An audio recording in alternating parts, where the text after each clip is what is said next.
محترم بزرگوں دوستوں بھائیوں،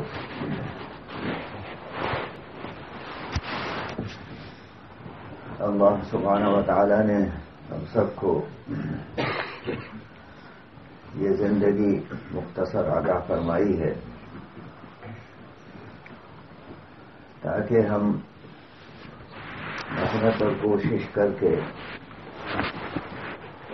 اپنے اندر اچھی صفات پیدا کر لیں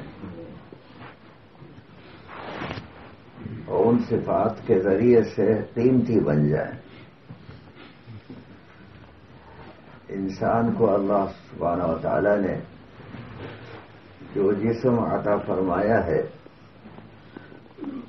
اس کے اعتبار سے وہ قیمتی نہیں ہے۔ اس کا تو حال یہ ہے کہ کوئی چیز کہیں سے بھی جسم کو کاٹے، خون نکل جاتا ہے تو وضو ٹوٹ جاتا ہے، ناپاک ہے۔ اور جو دوسری چیزیں جسم سے نکلتی ہیں وہ سب ناپاکی کی ہوتی ہے۔ گندے نطفے سے پیدا کیا اور پھر آخر میں مٹی میں مل جاتا ہے، گل سڑ جاتا ہے۔ یہ جو قیمتی ہے یہ اپنے اندر اچھی صفات پیدا کر لیتا ہے، اچھی عادتیں اس کے اندر پیدا ہو جاتی ہیں۔ بزرگوں دوستوں، اچھی عادتیں پیدا ہوتی ہیں اچھے کاموں سے، اور اگر برے کام کرتا ہے تو بری عادتیں پیدا ہو جاتی ہیں۔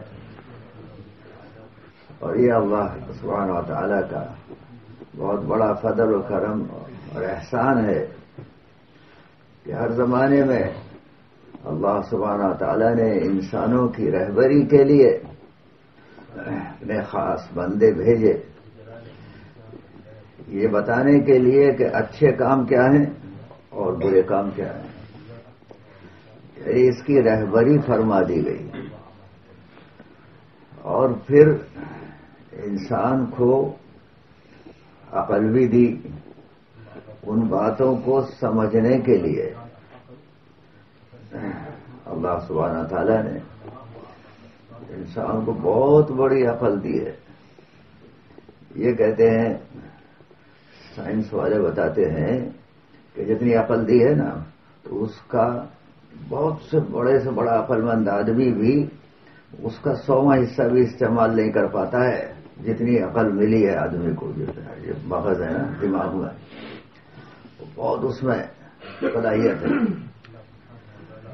وہ زیادہ محنت کرتا نہیں ہے تو وہ ویسے ہی رہ جاتا ہے، لیکن اس علم کے اپنے اندر ڈالنے کے لیے کہ کون سے کام بھلے ہیں اور کون سے کام برے ہیں، اس کے لیے سمجھ بوجھ عطا فرمائی ہے اللہ سبحانہ تعالیٰ۔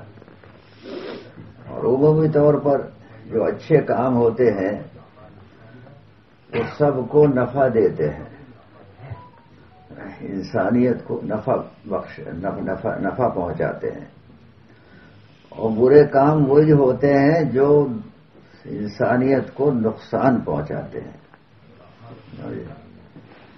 لیکن امتحان کے لیے اللہ سبحانہ تعالیٰ نے آدمی میں خواہشات بھر دی ہیں، اس کے اندر نفس ہے، تو ان خواہشات کے پیچھے وہ اپنے اس علم کو استعمال ہی نہیں کرتا ہے، وہ نفع اور نقصان کی چیزوں کو بھلا دیتا ہے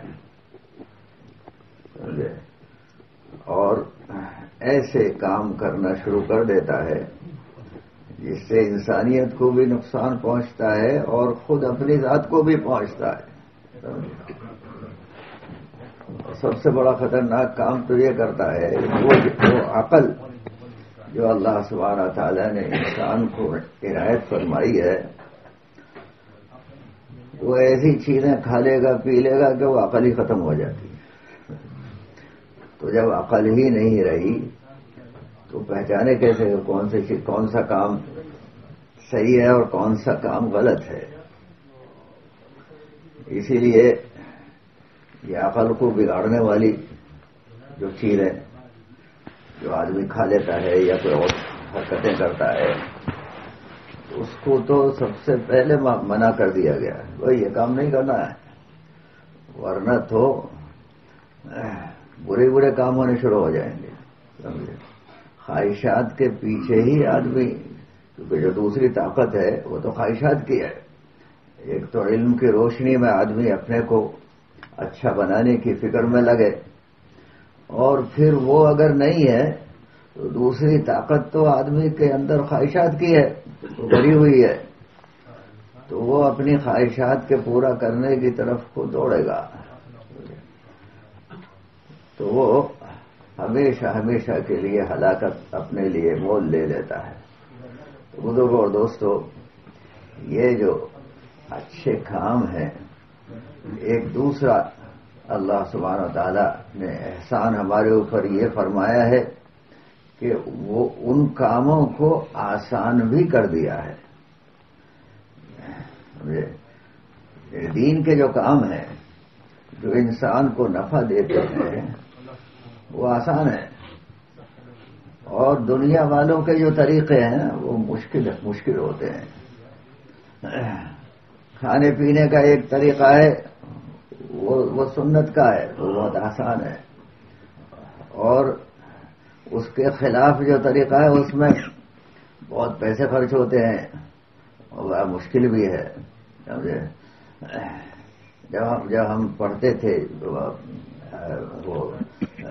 تو ہمارا ایک دوست تھا، تو اس کی خالہ یہاں رہتی تھی انگلینڈ میں. یہ سن 1963 کی بات ہے، جب یہ کام جو ہے ہمارے یہاں علی گڑھ میں شروع ہوا، سن 57-58 میں. اس سے پہلے نہیں تھا وہاں کام. تو ہمارے دوست نے یہاں اپنی خالہ کو لکھا کہ خالہ جان میں بھی انگلینڈ آنا چاہتا ہوں. تو انہوں نے، ان کی خالہ جان نے اس کو خط بھیجا کہ ہاں بیٹا ضرور آؤ، لیکن یہاں آنے کے لیے دیکھو، یہاں آنے کے لیے سب سے پہلے یہاں کے طریقے سیکھنے ہوں گے، ورنہ تمہاری تو کوئی قیمت ہی نہیں ہوگی. تو انہوں نے کہ کھانا چھری کانٹے سے کیسے کھایا جاتا ہے، ابھی اس خط میں لکھا تھا، مجھے پتا ہے کہ یہ جواب آیا ہے. یہ 1963 کی بات ہے، 60 سال ہو گئے. تو اس بیچاری نے یہ لکھا کہ یہ سیکھنے پڑیں گے. اچھا، وہاں تو وہ ہمارے یہاں تو وہ رواج تھا نہیں اپنا، سیدھے سادے طریقے سے کھا لیتے ہیں لوگ بیٹھ کر کے. تو وہ ہم نے کہا کہ بھائی کہاں چکر میں پڑ رہے ہو، لیکن وہ بیچارہ ایسے ہی تھا. ہم نماز پڑھنے جاویں، ہمیں بچپن سے، گاؤں کے رہنے والے تو بچپن سے نماز پڑھتے تھے. تو وہ اتنی دوستی تھی اس سے کہ وہ ہر وقت ساتھ رہتا تھا. نماز کے وقت میں مسجد میں جاتا تو وہ دروازے پہ کھڑا رہتا تھا، اب جلدی سے پڑھ کے آؤ. حالانکہ بڑے گھرانے کا، اور وہاں پر پڑھنے کے لیے بڑے بڑے گھرانوں سے پورے ملک سے لوگ آتے تھے، اب بھی آتے ہیں. یعنی بڑے گھرانے کا مطلب یہ ہے کہ وہ دینی اعتبار سے بھی بہت اونچے مقام پر. لیکن ماحول ایسا ہوتا ہے، سمجھے، کہ ماحول سے آدمی تاثر لیتا ہے. جیسے لوگ کر رہے ہیں ہم بھی ویسے ہی کریں. اگر وہ سمجھ بوجھ سے کام نہ لے تو پھر ماحول اس کو بہا کر کے لے جاتا ہے. تو ہمارے اس دین کی محنت کے اندر ایک کام یہ بھی کیا جاتا ہے کہ ان باتوں پر جو اچھی باتیں ہیں ان پر ہم عمل پیرا ہو جائیں، اس کے لیے اچھا ماحول اختیار کر لیں. یعنی ان لوگوں ماحول کہتے ہیں وہ آدمی جو ہمارے چاروں طرف رہتے ہیں. سب سے زیادہ آدمی متاثر ہوتا ہے دوسرے فرد سے، انسان سے. اس کے چاروں طرف سونے چاندی کے ڈھیر پڑے ہوئے ہیں یا اور چیزیں پڑی ہوئی ہیں، اس سے متاثر اتنا نہیں ہوتا. اگر کسی آدمی کو جنگل میں چھوڑ دیں اور وہاں کوئی آدمی نہیں ہو اور 2-4 دن اس پہ ایسے گزر جائیں تو اس کی وحشت اتنی زیادہ ہو جائے گی کہ وہ بالکل پاگل ہو جائے گا. اسے آدمی چاہیے، چاہے وہ اس کا بالکل اس کے خیالات سے مختلف ہو، لیکن وہ بات کرنے کے لیے اسے آدمی چاہیے، ورنہ تو پاگل بن جائے گا. تو انسان سے ہی سب سے زیادہ متاثر ہوتا ہے. تو جیسے آدمی ہوں گے اس کے چاروں طرف، ویسے ہی اس کے اندر بھی عادتیں بن جائیں گی. تو اور انسان اپنی ذات سے کوئی بہت زیادہ متقی پرہیزگار ہو ایسا ہوتا نہیں ہے. عام لوگ زیادہ ہوتے ہیں دنیا کے اندر، لیکن وہ جب مسجد میں آئیں گے تو وہ ارادہ کرتے ہیں کہ بھئی مسجد ہے، عبادت کے جائے ہم اچھے کام کریں گے. یعنی وہ ارادہ کر لیتا ہے. اور بازار میں جائے گا یا دوسری جگہ کھیل کود کی جگہ جائے گا تو وہاں اسے کھیل کود کی سوچتی ہے. یا جیسے دوسرے لوگ کر رہے ہیں ویسے ہی وہ کرنا شروع کر دیتا ہے، سمجھے. اور اسے شرم غیرت آتی ہے صحیح کام کرنا. ہے جیسے ایک مثال مشہور ہے نا کہ ایک وہ گاؤں میں سارے ناک کٹے ہوئے تھے تو ایک ناک والا پہنچ گیا تو اس نے اپنی ناک چھپا لی کہ بھائی یہ تو عیب معلوم ہوتا ہے. تو اتنا آدمی متاثر ہوتا ہے اپنے ماحول سے. تو ہمارے اس کام کے اندر بہت آسان ایک چیز رکھی، جیسے دین آسان ہے، اللہ سبحانہ تعالیٰ نے یہ محنت بھی ہم کو اتنی آسان دے دی ہے. ہماری کمزوری کو سامنے رکھ کر کے کہ ذرا سی محنت کریں تو سارا کام ہو جائے گا. تو اتنی تو بات کرواتے ہیں جب تشکیل کر کے لوگوں کو جماعت میں لے جاتے ہیں کہ بھئی تم اپنا مسجد کے ماحول میں کچھ وقت گزارو. اور تو کوئی ایسا کام ہوتا نہیں ہے. بہت سے لوگ ہوتے ہیں کہ ان سے بولنا ہی نہیں آتا ہے، وہ بالکل نہیں جانتے. سمجھے. سن 1967 میں جب میں فرانس میں تھا تو ایک جماعت آئی تھی ہمارے ملک سے، ہندوستان سے ہی. تو وہ اس میں جو وہ ماشاءاللہ محنت کر رہے تھے. اچھا وہاں آپ جانتے ہیں کہ فرانس میں نہ انگریزی جانتے ہیں لوگ، کوئی نہ کوئی وہ اردو جانتا ہے. اس وقت تو بالکل ہی نہیں جانتے تھے، ہندوستان کے لوگ بہت ہی کم تھے.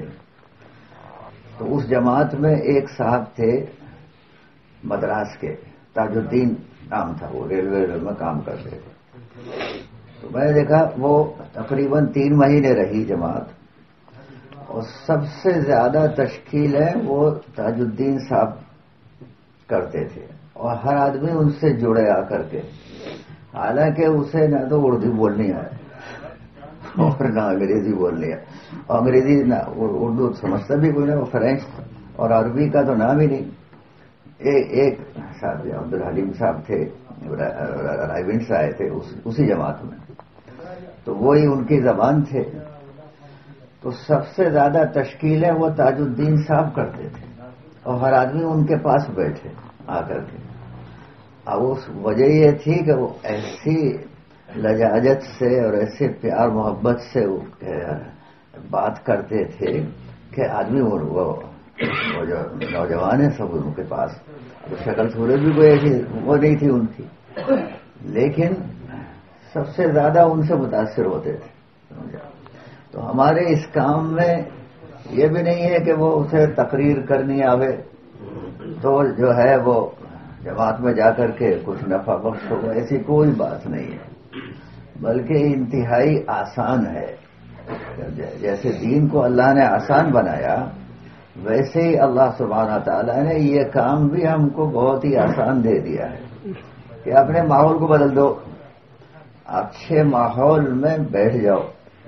اور اچھا ماحول کہاں سے لاویں؟ اچھا ماحول کہاں سے لاویں؟ تو وہ اچھا ماحول لانے کے لیے وہ کچھ لوگوں کو مسجد میں لے آؤ تو وہ اچھا ماحول خود بخود بن جائے گا۔ تو جب یہ کام نہیں تھا نا تو یہ مسجدوں کا ماحول بھی اچھا نہیں تھا۔ سن 71 میں ہماری جماعت گئی تھی علی گڑھ کی، وہاں انڈونیشیا، تو وہاں انہوں نے کارگزاری میں بتایا، واپس آ گئے وہ جماعت جو جوڑا لوگوں کو، نوجوانوں کو، اچھا وہ پکڑ پکڑ کر کے لائے تو وہاں ایک تو یہی پتہ نہ چلے کہ اس میں کون لڑکا ہے کون لڑکی ہے، اور پھر وہ یعنی ہمارے یہاں کوئی مسجد میں سگریٹ نہیں پیتا ہے، اچھا وہ اطمینان سے آ کر کے سگریٹ پی رہے۔ اب جماعت جو ہے وہ تو کچھ کہتی نہیں ہے، لیکن ان کو اتنا تعجب ہوا کہ انہیں اتنا بھی پتہ نہیں ہے کہ مسجد میں آ کر کے سگریٹ بیڑی نہیں پینی چاہیے، تو اور بیچاروں کو اتنا بھی نہیں معلوم تھا، سمجھے؟ یہ اللہ سبحانہ تعالیٰ کا بڑا احسان ہے کہ اللہ سبحانہ تعالیٰ نے اس سیدھی سادی محنت سے ساری دنیا کے ماحول کو ایسے بدلا ہے جو ہم اپنی آنکھوں سے دیکھا ہے، سمجھے؟ اس سے پہلے کا اور اس سے بعد کا، سمجھے؟ وہاں میٹرو ہوتی ہے نا، میٹرو، تو ایک دفعہ میٹرو میں ہم بیٹھے وہاں پیرس میں، اور برابر میں دیکھا کہ یہ مزدور ہے، مسلمان ہے، تو میں نے اس سے کہا السلام علیکم، تو اس نے کہا کیا چاہیے؟ بہت آہستہ سے کہا۔ میں نے کچھ بھی نہیں چاہیے، میں تو تمہیں سلام کر رہا ہوں۔ آہستہ کو آہستہ، ان لوگوں کو پتہ نہ چل جائے کہ یہ مسلمان ہے، اس سطح پر بات تھی وہاں، سمجھے؟ آپ کے یہاں تو ماشاءاللہ حافظ صاحب آ گئے تھے، اور یہاں آ کر کے 62 61 وغیرہ ہی میں یہاں یہ کام آپ کے یہاں شروع ہو گیا تھا، لیکن وہاں تو کوئی دور دور تک نام نشان نہیں، سمجھے؟ اور لوگوں میں اتنا احساس کمتری، انہیں پتہ ہی نہیں کہ اللہ سبحانہ تعالیٰ نے کتنی بڑی دولت ہم کو عطا فرما رکھی ہے، سمجھے؟ اور ماحول سے متاثر، اور وہ جیسا ماحول کہ وہ یہی اصل ہے، اور اسی کو اختیار کرنا چاہیے، اسی سے ہم آگے بڑھیں گے، سمجھے؟ تو ہمارے یہاں علی گڑھ میں تو اپنے آپ کو پڑھا لکھا سمجھتے تھے، وہ کہیں کہ نہیں ہم کو آگے بڑھنا چاہیے، آگے کیسے بڑھنا چاہیے؟ وہ ان چیزوں سے جو چڑک بھڑک والی ہیں اور زینت والی ہیں کہ بھائی وہ چیزیں ہمارے پاس بھی ہوں گی تو ہم بھی آگے بڑھ جائیں گے۔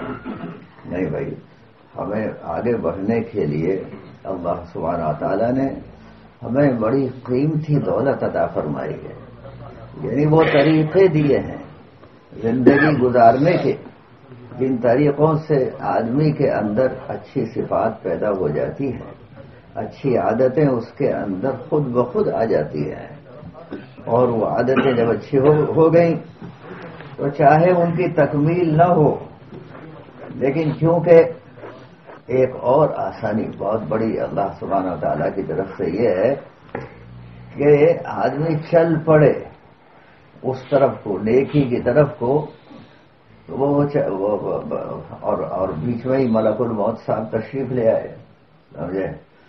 تو وہ تو اللہ سبحانہ تعالیٰ منزل پہ خود ہی پہنچا دیں گے، سمجھے؟ یہ اس کا کرم اور احسان ہے اور فضل ہے کہ ذرا سا کیا اور پورا کا پورا مل جاتا ہے۔ ارادے اور نیت کرنے کی ضرورت ہوتی ہے، نیکی کی طرف کو ہم چلنا شروع کر دیں، یعنی ہم جو ہے بات کو مان لیں۔ اور بھائی دوستوں اور بزرگوں، پوری دنیا میں کسی سے پوچھ لو، مسلمان لوگوں سے بھائی اس آدمی کو کیوں بنایا گیا، اس کا مقصد کیا ہے. سمجھے؟ ایمان والوں کا ایک بچہ بھی کہے گا ہمیں مرنا ہے، مرنے کے بعد ہمارا حساب کتاب ہوگا، لیکن دوسروں کو یہ پتہ ہی نہیں ہے. ارے بڑے سے بڑا عقل مند آدمی ہے، اسے یہ معلوم ہی نہیں ہے کہ آخرت ہے اور ہمارا حساب کتاب ہونا ہے. تو کتنی بڑی محرومی ہے. اور ویسے اتنے بڑے بڑے کارنامے انجام دیتے ہیں، اتنے بڑے بڑے کارنامے انجام دے دیتے ہیں کہ لوگ حیرت میں پڑ جاتے ہیں. لوگ اب وہ وہاں پر پیرس میں ایفل ٹاور ہے نا، ایک بہت بڑی سی، وہ بہت پہلے بنائی تھی. تو جب اس نے بنائی، وہ انجینئر وہ بنا کر کے لوگوں نے جو دوسرے لوگ تھے ان کو حسد ہوا، اب بھائی اتنی بڑی چیز اس نے بنا دی، حکومت میں اس کا بڑا مقام ہو گیا. تو انہوں نے الزام لگانا شروع کیا یہ پیسے کھا گیا ہے. اچھا وہ ظاہر ہے کوئی اتنی بڑی چیز بنائی تو حکومت کا پیسہ تو خرچ ہوا ہی ہوگا. تو اب وہ ایک مقدمہ قائم ہو گیا. جو مقدمہ قائم ہوا، اب وہ سمجھ رہا تھا کہ میں نے اتنی بڑی چیز بنائی ہے.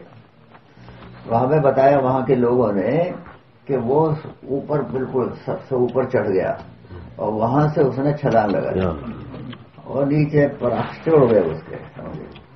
تو اتنا بڑا تو کام کر کے گیا وہ کہ سارے ملک میں جو عجائب ہیں وہ 7 پوری دنیا میں تو اس میں سے ایک گنا جاتا ہے، لیکن بیچارہ وہاں سے گر کے اپنے آپ کو ہلاک کر لیا. یعنی وہ بھی نہیں ملا. اور کہا کہ بھائی میں نے کتنا بڑا کام کیا ہے، لیکن وہ کچھ بھی نہیں ہے. وہ دنیا اس کے پیچھے پڑ گئی کہ یہ تو بہت برا آدمی ہے اور اس نے حکومت کا پیسہ برباد کر دیا ہے. بھائی دوستو بزرگوں، یہ انسان کو کامیابی مل جائے، سمجھے، اس کے لیے اللہ سبحانہ تعالیٰ نے اتنی ساری نشانیاں رکھی ہیں. سمجھے، ہر قدم پر آدمی ذرا بھی دماغ کے اوپر سوچے گا کہ کرنے والی ذات تو اللہ کی ہے. سمجھے، اور ساری نعمتیں وہیں سے ملی ہیں. اور ہمیں جو نبیوں نے بتلایا ہے، ہر زمانے میں 1.25 لاکھ کے قریب نبی آئے، ہر نبی نے ایک ہی بات کہی ہے. سمجھے، انہوں نے آخرت کو سمجھایا ہے اور کہا ہے کہ اللہ ہی کی طرف سے سب کچھ ملا ہے اور اللہ نے انسان کو امتحان کے لیے بنایا ہے. اس دنیا سے وہ منتقل ہو کے آخرت کی طرف جانا ہے. ہر نبی کی یہی بات ہے. سمجھے، کوئی اس کے علاوہ کوئی بات ہی نہیں ہے.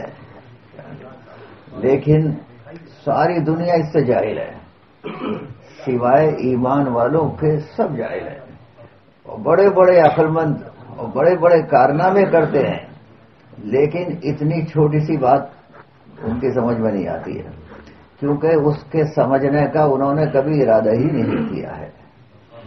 قدم قدم پر اللہ سبحانہ تعالیٰ کی نشانیاں ہیں. سمجھے، اور پھر اللہ سبحانہ تعالیٰ نے سمجھے حضور اکرم صلی اللہ علیہ وسلم کو وہ ساری باتیں جو نشانیاں ہیں وہ کتاب کی شکل میں ہم کو دے دی.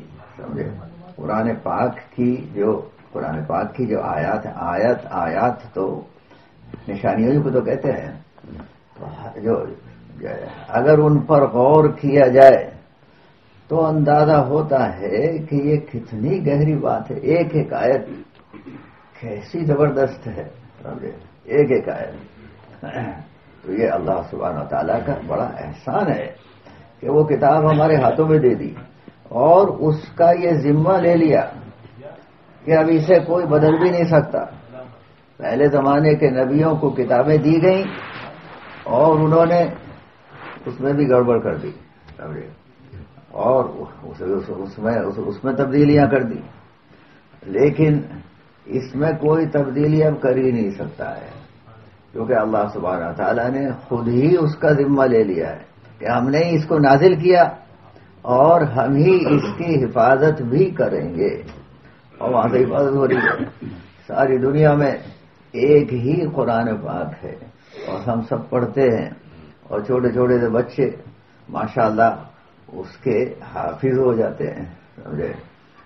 تو اب وہ ہمارے محلے میں ایک صاحب رہتے ہیں, تو وہ نیو یارک ہم گئے امریکہ, تو وہ ان کا بچہ 9 سال کا, تو میں بتایا کہ اب اس نے حفظ کر لیا ہے, اور میں نے اس سے کہا کہ بیٹا پڑھ, تو صبح کو اس نے پڑھنا شروع کیا اور مغرب کے بعد پورا قرآن سنا دیا. وہ خود بھی حافظ تھے. اچھا وہ کہتے ہیں 5ویں کلاس میں پڑھ بھی رہا تھا وہاں, یعنی کلاس میں پڑھتے پڑھتے اس نے حفظ کر لیا. اب یہ کتنا بڑا معجزہ ہے کہ 9 سال کی عمر اور اس میں پورا قرآن پاک حفظ یاد ہو گیا, اور اس نے ابا جان کو سنا بھی دیا, سمجھے. تو یہ اللہ سبحانہ تعالیٰ کا بہت بڑا احسان ہے. اللہ سبحانہ تعالیٰ نے ایسی قیمتی دولتیں ہم کو عنایت فرما رکھی ہیں, لیکن اس کے لیے آدمی کو ارادہ کرنا پڑتا ہے نیکی کی طرف کو چلنے کا اور اچھے ماحول کو اختیار کرنے کا, سمجھے. تو اتنی سی بات اس کام کے اندر کہی جاتی ہے جب تشکیل ہوتی ہے کہ بھئی اللہ کے راستے میں نکلو, تو اللہ کے راستے میں نکلے کوئی پہلوانی کرنے کے لیے تھوڑے جاتے ہیں وہاں.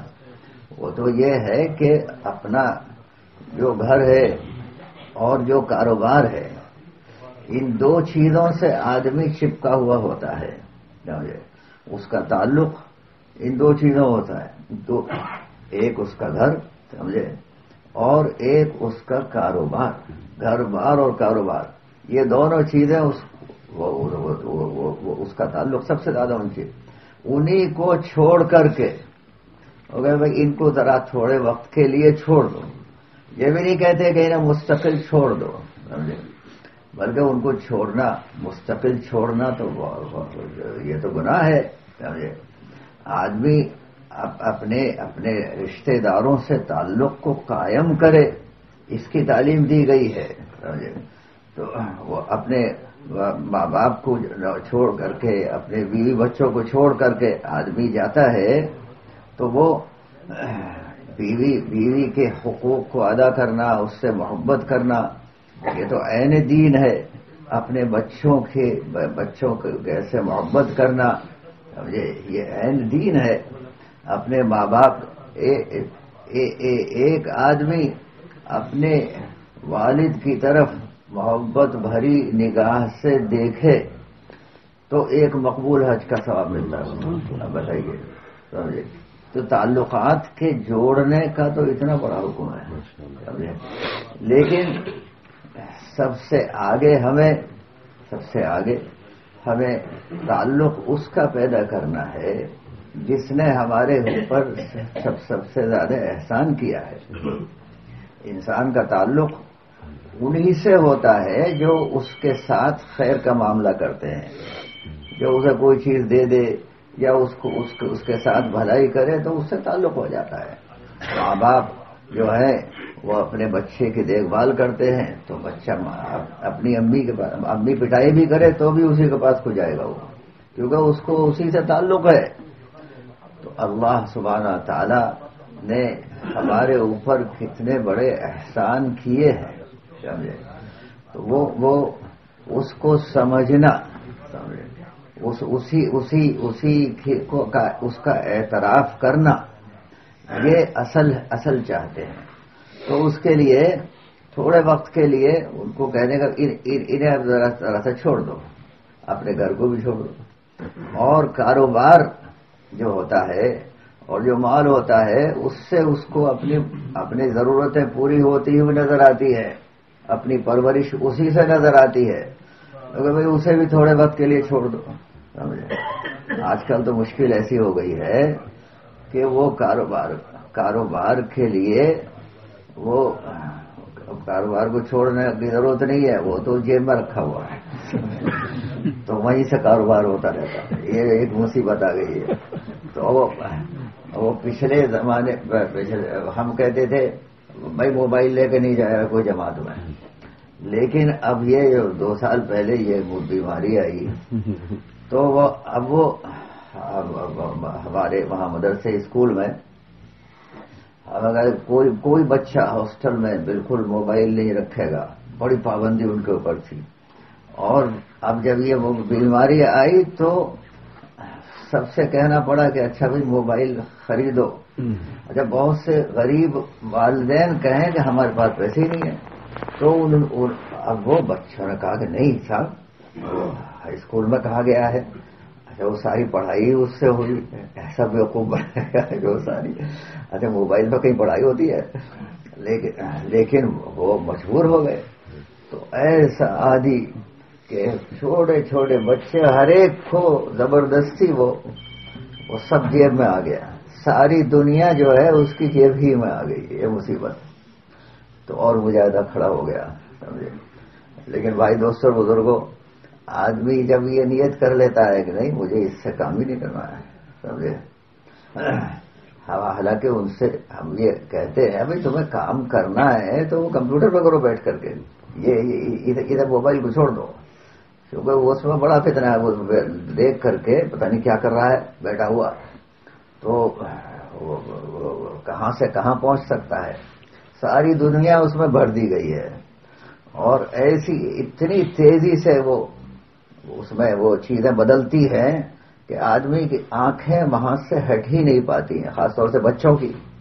وہ تو ایسا ترکیز ہوتی ہے، مرکوز ہو کر کے چیز اس کو دیکھتے ہیں کہ بالکل حیران رہتے ہیں کہ بھئی یہ کتنی اچھی چیز ہے. ایسا اس کو بنا دیا گیا ہے. تو دوستو بزرگوں، شیطان اور نفس یہ اپنا کام کرتے ہیں اور کرتے رہیں گے، سمجھے، کیونکہ یہی امتحان ہے. لیکن اس کے خلاف اللہ سبحانہ و تعالیٰ نے ہم کو اتنی بڑی نعمت، اتنا بڑا علم دیا ہے اور اتنی بڑی دولت دی ہے کہ ہم اللہ کو پہچاننے والے بنے، اپنے تعلق کو اللہ سے بنانے والے بن جائیں. اور وہ تعلق جب بھی بنتا ہے جب اسے یہ معلوم ہو کہ میرے اوپر کون احسان کر رہا ہے، میری ضرورتیں کون پوری کر رہا ہے، سمجھے، اور میری خواہشات کہاں سے پوری ہوتی ہیں. تو جو جہاں سے پوری ہوتی ہوئی نظر آئیں گی اسی سے تعلق اس کو پیدا ہو جائے گا. تو بھائی دوستو بزرگوں، اتنی سی بات ہم کو کیا کہتے ہیں سیکھنے کی ہوتی ہے کہ جو ہمارا پیدا کرنے والا ہے، خالق ہے، وہی ہماری پرورش بھی کرنے والا ہے. سمجھے، بار بار رب کا لفظ قرآن پاک میں دہرایا گیا ہے کہ وہی ہماری پرورش بھی کرتا ہے، وہ ہمارا پروردگار بھی ہے، وہ خالق بھی ہے. دنیا کے لوگ اس کو ماننے کے لیے تیار ہیں کہ ہمارا خالق جو ہے ٹھیک ہے، اللہ نے ہم کو بنایا ہے، لیکن یہ ماننے کو تیار نہیں ہے کہ وہ ہمارا رب بھی ہے، سمجھے. لیکن ہمارے لیے تو پہلی تعلیم ہی یہ ہے الحمدللہ رب العالمین. یہیں سے شروع ہوتا ہے سارا کام. تو وہ اللہ سبحانہ تعالیٰ وہ سارے جہانوں کا پالنے والا ہے، اور ہمارا بھی پالنے والا ہے. ہماری ساری ضرورتیں وہیں سے پوری ہوتی ہیں. اور اس کے علاوہ ایسا بھی ہے، ہر چیز کے اندر ذرا بھی اندر کو جائے گا تو اسے اندازہ ہو جائے گا کہ نہیں یہ خود بخود نہیں ہو رہا، یہ تو کہیں سے ہو رہا ہے. ایک گیہوں کا دانہ آدمی زمین کے اندر ڈالتا ہے تو وہ تو زمین کے اندر جو گیہوں کا دانہ ڈالا ہے وہ تو سارا ختم ہی ہو جاتا ہے، لیکن اسی میں سے پھر بالیں نکلتی ہیں اور اسی میں سے پھر دانے نکل آتے ہیں. تو وہ یہ سب کام کون کرتا ہے؟ یہ کام کیسے ہو جاتے ہیں؟ اور اسی جگہ گیہوں کا دانہ ڈالا تو گیہوں نکل آتے ہیں، اور چنے کا ڈالیں تو چنے کا ہو، اور وہاں آم کا پیڑ ڈالیں تو وہ آم پیدا ہو جاتا ہے. اور ہر ایک کے اندر علیحدہ اس کا مزہ رکھا ہے کھانے کی کہ جو اس کے اندر نیوٹرینٹس ہیں وہ سب الگ الگ ہیں، اور اسی زمین میں سے اور اسی پانی سے وہ ساری چیزیں آگے آ رہی ہیں۔ تو یہ اللہ سبحانہ و تعالی کے پہچاننے کے لیے یہ باتیں کافی ہیں۔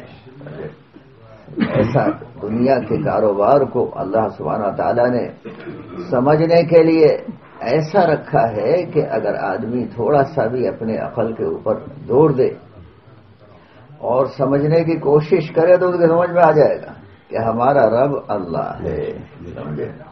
اسی کی مشق کی جاتی ہے اپنے کو ماحول میں رکھ کر کے، سمجھے؟ ہمارا جو ماحول ہے وہ ماحول ہی ہم بگاڑ لیتے ہیں، سمجھے؟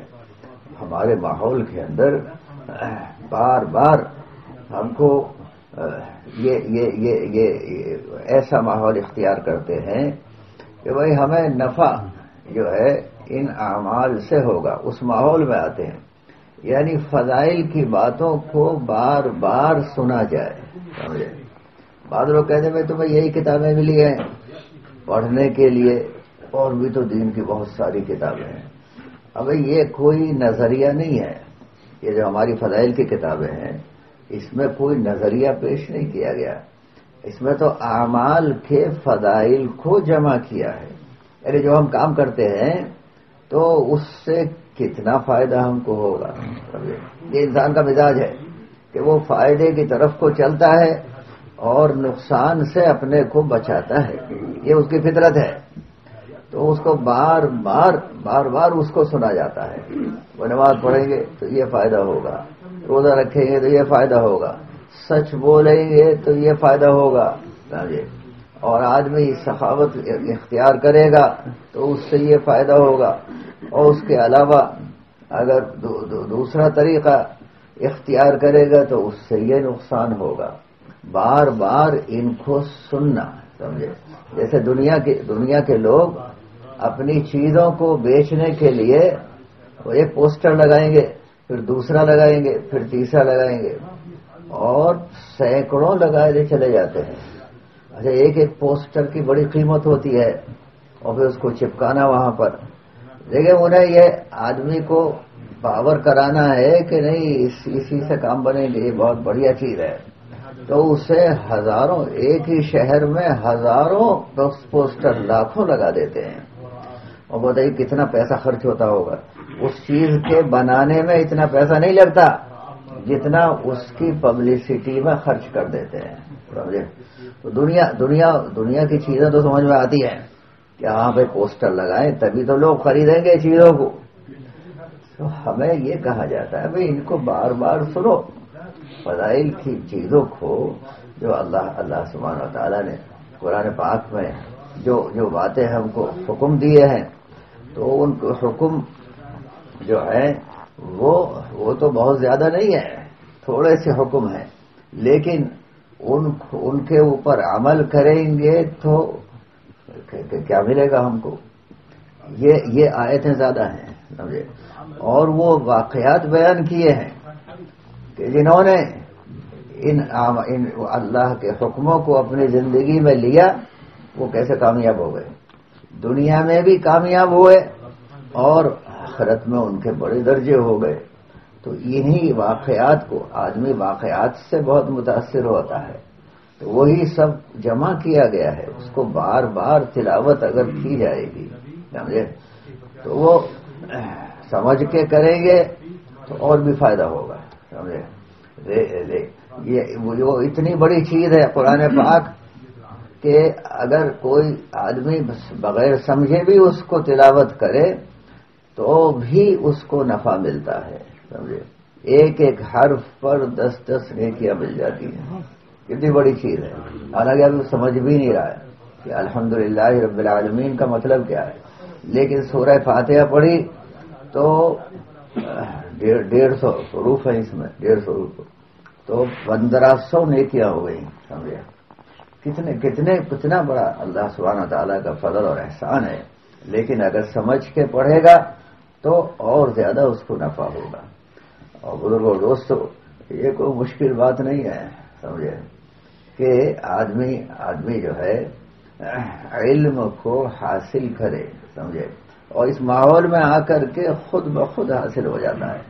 جو ایسا ماحول اختیار جو بچے ہوتے ہیں، بچوں کو مکتب میں بھیج دیتے ہیں ماشاءاللہ، حالانکہ وہ خراب ماحول میں بیٹھ کر کے آیا ہے، لیکن ہم نے تو دیکھا ہے کہ مکتب میں بھیج دیجیے ایک گھنٹہ ڈیڑھ گھنٹہ ہی تو قاری صاحب پڑھاتے ہیں، لیکن اسی میں بچہ جو ہے وہ سب کچھ سمجھ لیتا ہے، دین کی باتوں کو وہ اسی میں سمجھ، اتنا آسان ہے۔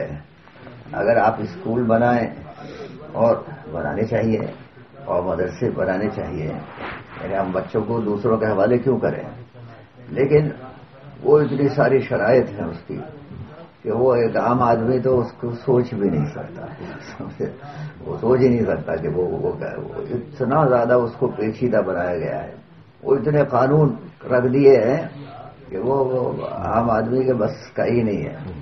تو کم سے کم یہ تو کر ہی سکتا ہے کہ وہ اپنے بچوں کو، ٹھیک ہے، وہ اسکول میں بھیج دیا، لیکن پھر اس کو مکتب میں بھی بھیج دے۔ تو مکتب میں تو اتنا ہی کرنا پڑتا ہے نا کہ مسجد میں جو قاری صاحب ہیں، اب وہ نہیں پڑھا پاتے تو ایک اور قاری صاحب کو رکھ دو، اور وہ اپنے بچوں کو پڑھا دیا کرے ایک ڈیڑھ گھنٹہ، کون سا مشکل ہے۔ اور بچے اپنی مسجد میں قریب میں چلے بھی جاتے ہیں اور خوش ہوتے ہیں، سمجھے، دوسرے بچوں کے ساتھ چلے جاتے ہیں، تو اتنا آسان ہے کہ اسی میں ساری تربیت ہو جاتی ہے تھوڑی سی دیر کے اندر۔ وہ خراب چیزیں جو ہیں وہ خود بخود ہٹ جاتی ہے، سمجھے۔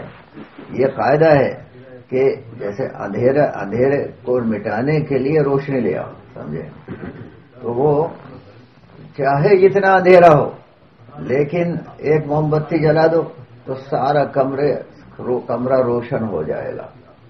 تو وہاں اس نے بہت برے ماحول میں رہا، مجبوراً کیا کریں، تو لیکن کم سے کم تھوڑی دیر کے لیے تو اپنے اچھے ماحول میں بھیج دیا ہم نے، اور یہاں رکھا، اور سمجھے، اور وہ قاری صاحب کو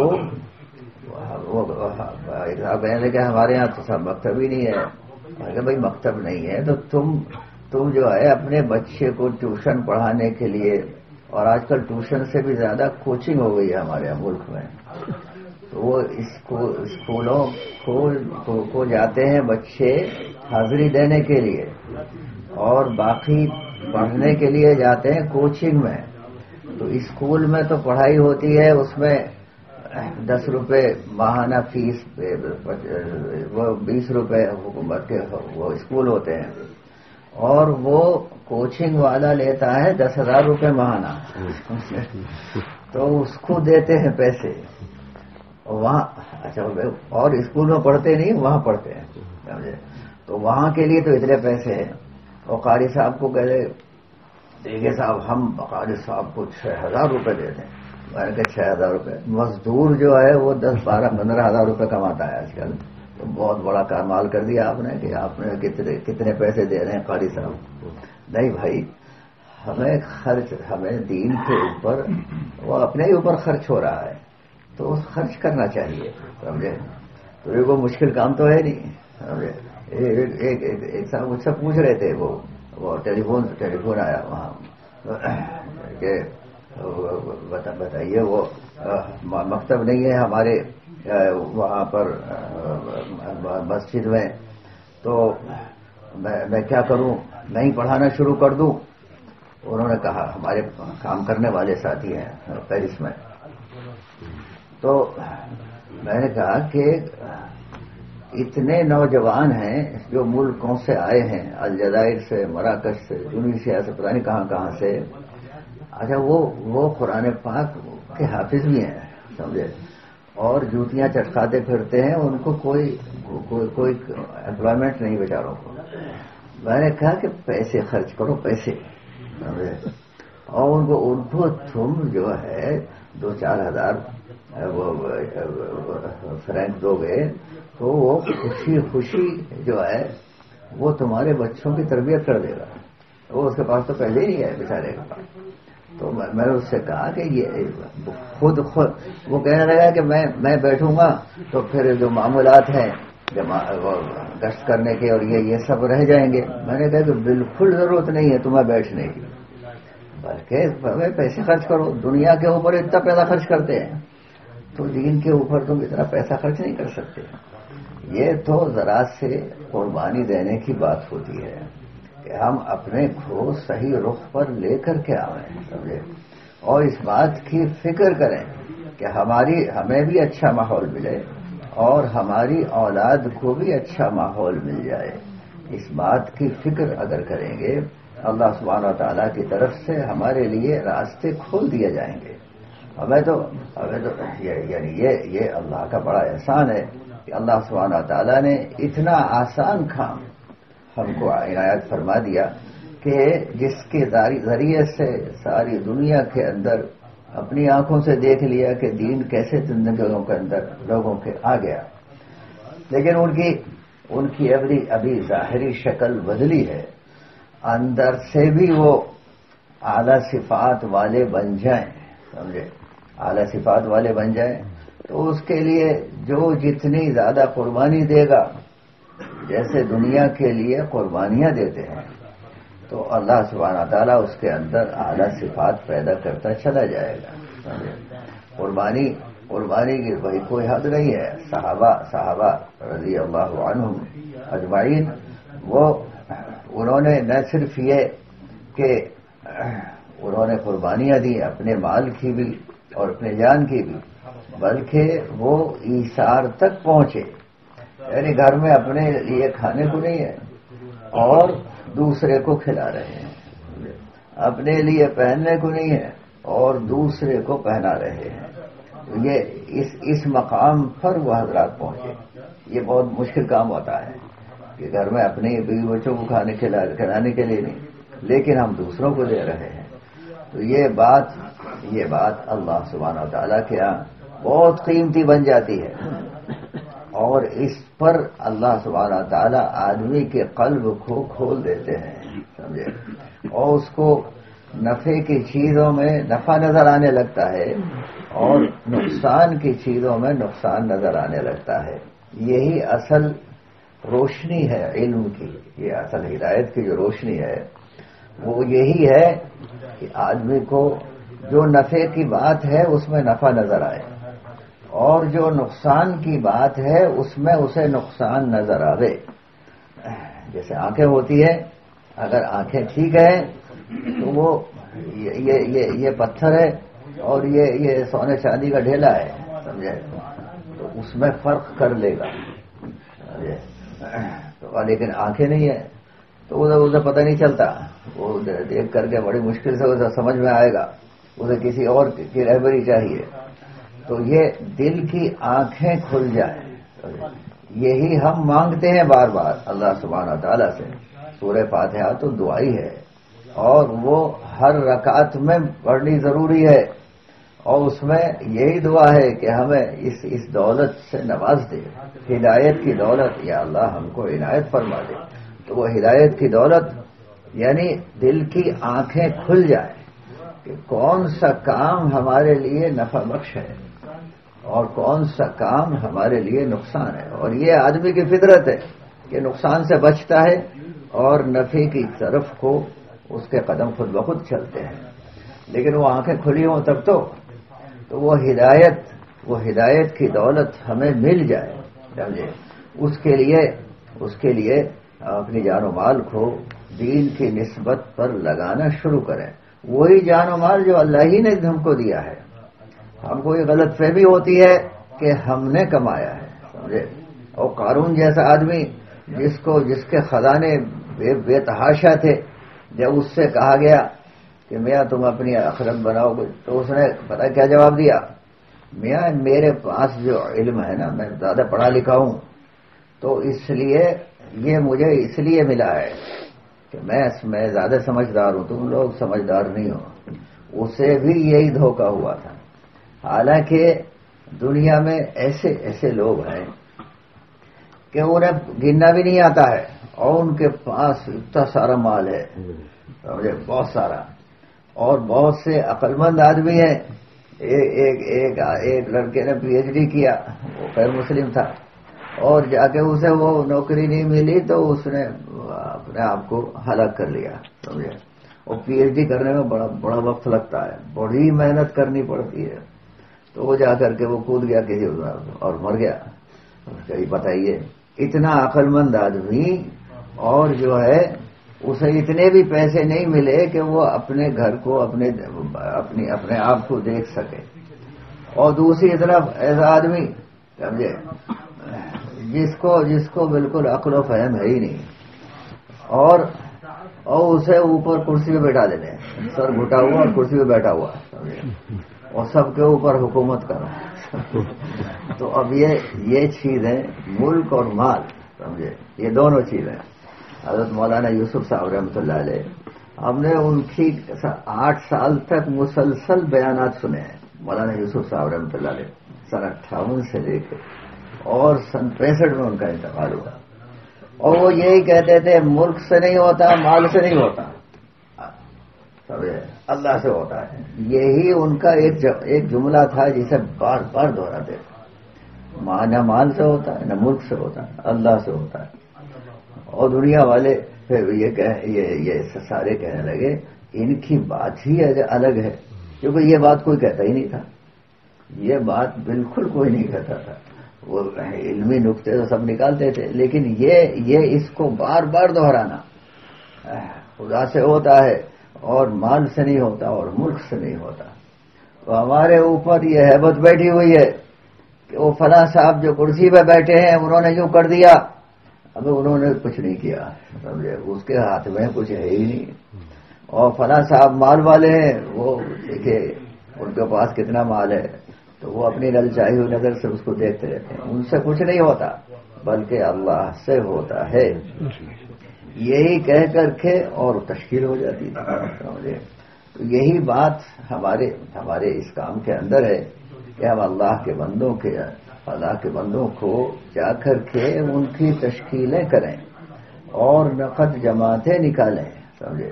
لیکن جب نقد جماعتیں جب نکالیں گے، جب خود اپنی ذات سے نقد نکلنے کے لیے آدمی تیار ہو جائے تو وہ دوسروں کی بھی تشکیل کر سکتا ہے. اور سب سے آسان طریقہ یہ ہوتا ہے اپنے محلے کی جماعت نکالی جائے سمجھے، 3 دن کی بھی، چلے کی بھی اور 4 مہینے کی بھی. اور الحمدللہ ایسا ماحول بن گیا دنیا میں کہ ایک مسجد سے 4 مہینے کی جماعتیں ملکوں کی جانے لگی. تو یہ اللہ کا احسان ہے. یہ صرف ارادہ کرنے کی چیز ہوتی ہے سمجھے، کہ آدمی ارادہ کر لے. ایک ہی محلے کے اندر ہر قسم کے لوگ ہوتے ہیں سمجھے. مسجد کے اطراف میں وہ پڑھانے والے بھی ہوتے ہیں اور مزدوری کرنے والے بھی ہوتے ہیں، مالدار بھی ہوتے ہیں، غریب بھی ہوتے ہیں، سب قسم کے لوگ ہوتے ہیں. تو اپنی اپنی استعداد کے اعتبار سے وہ اللہ کے راستے میں نکلیں گے. اور جماعت مخلوط ہی نکلتی ہے. ایک مسجد کی جماعت ہے اور اس کے ساتھ خود بھی ہو گئے سمجھے. تو وہ کم سے کم کہتے ہیں وہ 1/3 تو وہ 10واں حصہ تو اس کے لیے فارغ کر لیں. مہینے میں 3 دن لگا دیا کریں سمجھے. روزانہ 24 گھنٹے میں سے 2.5 گھنٹے اس کے لیے دیں. لیکن آگے پھر ترقی کریں اور ایک ثلث پر آنے کی کوشش کریں. روزانہ 8 گھنٹے بعد آدمیوں کو اللہ نے فراغ دیا ہوا ہے اور کوئی ملازمت نہیں کرنی تو وہ 8 گھنٹے کیا کرے گا سمجھے. اچھا آدمی بیکار رہے تو اور رشت ہوتی ہے اسے، تو اسے کام مل گیا. اور اسی طرح سے مہینے میں 3 دن کے بجائے وہ ایک دفعہ جماعت نکالی 3 دن کی، پھر دوسری جب دفعہ جماعت نکال اگر مشورے والے کہتے ہیں تو اسے بھی لے جاؤ تو اس کے ساتھ بھی چلا جائے. لیکن ہمارے یہاں جماعت میں جانا، ہمارے یہاں مشورے کوئی لمبے چوڑے نہیں ہوتے. صرف اتنی سی بات کا مشورہ ہوتا ہے کہ تمہیں جماعت میں جانا ہے تو کہاں جانا ہے. آدمی اپنی مسجد کی جماعت تیار کرے اور کہ اچھا بھئی یہ ہماری جماعت ہے چلے کی یا 3 دن کی، یہ کہاں جانی ہے. تو اس کو اپنی ذات سے طے نہیں کرنا ہے، یہ دوسرے طے کریں گے. اتنا سا مشورہ ہے، اسی پر ہم کو عمل کرنا چاہیے. سمجھے؟ جماعت کے رخ کو اپنی تجویز پیش کر سکتے ہیں کہ وہ یہاں کا تقاضا ہے، لیکن جائیں گے وہاں جہاں ہمارے بارے میں دوسرے طے کریں گے. سمجھے؟ تو وہ اسی سے تربیت ہوتی ہے، ورنہ تو الٹا ہو جاتا ہے. سمجھے؟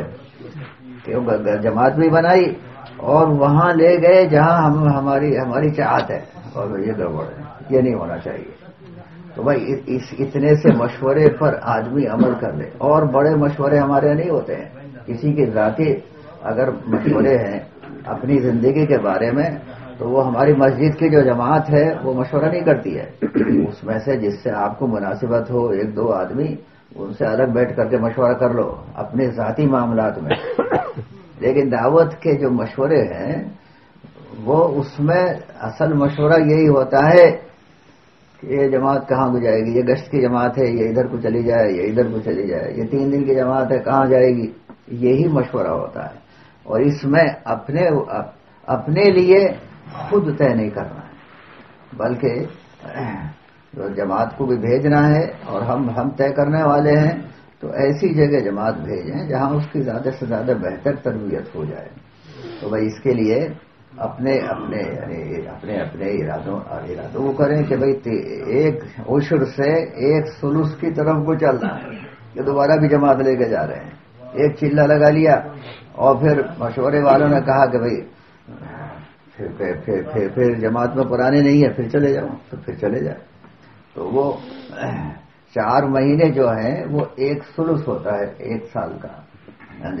اسی طرح سے وہ چلہ جو ہے وہ عشر ہے، 365 دن ہوتے ہیں تو اس میں سے 40 دن لگاتے ہیں. تو بھائی اس کے لیے یعنی اپنے ارادوں کا اظہار کریں کہ ہم عشر سے ثلث کی طرف چلیں. یعنی بار بھی تقاضے اگر آتے ہیں تو اس پر ہمیں کھڑے ہونا ہے، لیکن کم سے کم والی جو مقدار ہے اس سے نیچے نہیں جانا. سمجھے؟ یہ ہمارا ایک نصاب ہے، اس نصاب کو تو ہم سب پورا کرنے کی کوشش کریں. بہت سے لوگ پوچھ رہے ہیں بھائی یہ فرض ہے، واجب ہے، تبلیغ یا کیا؟ اب یہ فرض واجب وہ تو عبادات میں اس کی درجہ بندی کی گئی ہے.